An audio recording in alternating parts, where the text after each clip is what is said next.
The church in America is going to suffer so terribly. And we laugh now, but they will come after us. They will come after our children. They will close the net around us while we are playing soccer mom and soccer dad, while we are arguing over so many little things and mesmerized by so many trinkets. The net even now is closing around you and your children and your grandchildren, and it does not cause you to fear. You will be isolated from society, as has already happened. Anyone who tries to run for office who actually believes the Bible will be considered a lunatic until finally we are silenced. We will be called things that we're not and persecuted not for being followers of Christ, but for being radical fundamentalists who do not know the true way of Christ, which of course is love and tolerance. You'll go down as the greatest bigots and haters of mankind in history. They've already come after your children, and for most of you, they got them.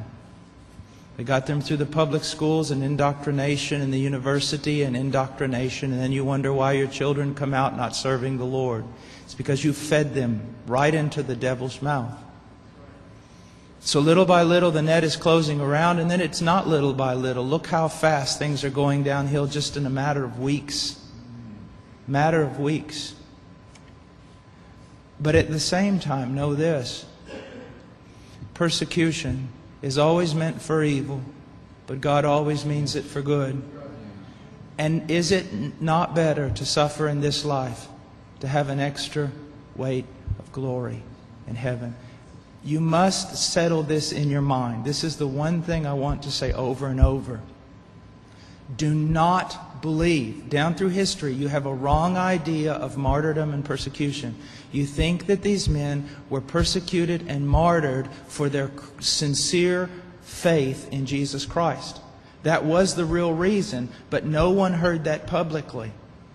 They were martyred, and they were persecuted as enemies of the state, as child molesters, as bigots, as narrow-minded, stupid people who had fallen for a ruse and can contribute nothing to society.